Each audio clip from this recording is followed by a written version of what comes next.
بلا شبہ بہترین لڑاکا ہے، اس کے علاوہ بھی بہت کچھ ہے۔ کانگو کے مارتھیلو کا دوست بلکہ اس کا جانشین۔ ایڈنا مسکرا کر بولی۔ اوہ اوہ اوہ، سبھی کے منہ سے آوازیں نکلی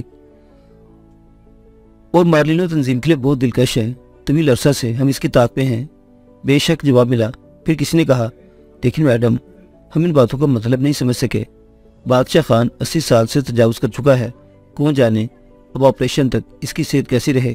کیا ہمیں اس کی جگہ کسی نئے خون کی ضرورت نہ ہوگی جس کا تعلق پہاڑوں سے ہو اور جو بادشاہ خان سے زیادہ وحشی ہو، اس سے زیادہ شاندار ہو۔ ایڈنا کی مسکراہٹ بہت خوفناک تھی۔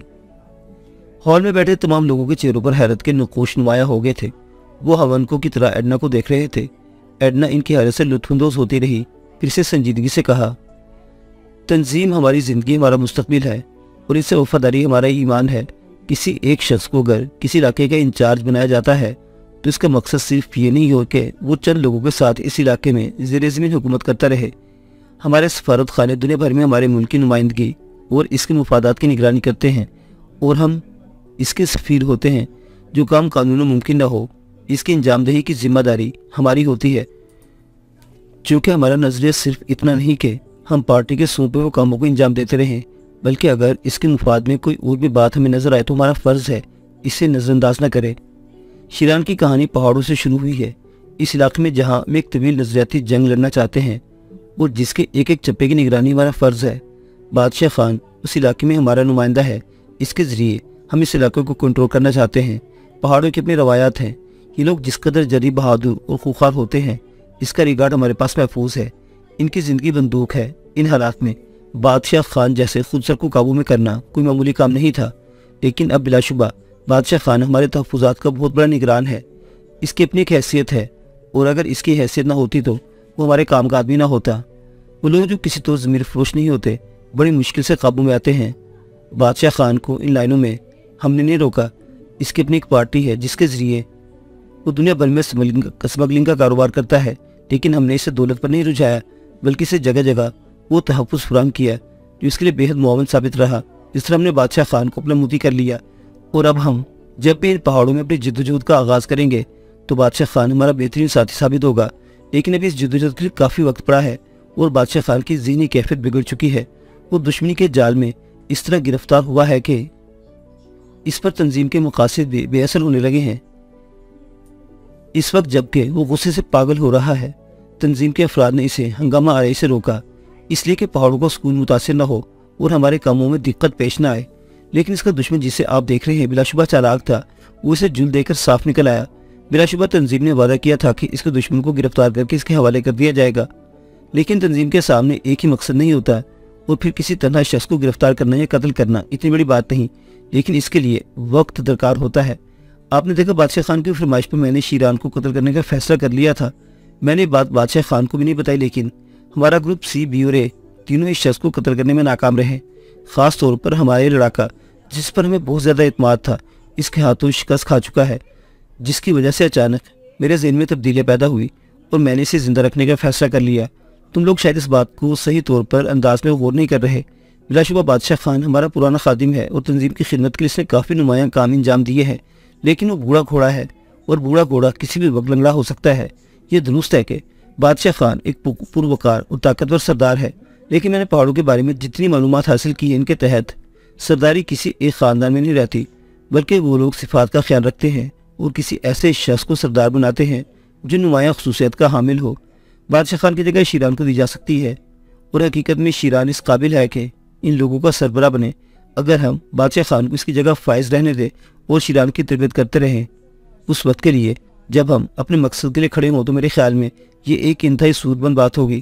میں آپ لوگوں کو اس نوجوان کی جھلک دکھا چکی ہوں اور آپ کا فیصلہ چاہتی ہوں۔ ایڈنا ڈمپل خاموش ہو گئی۔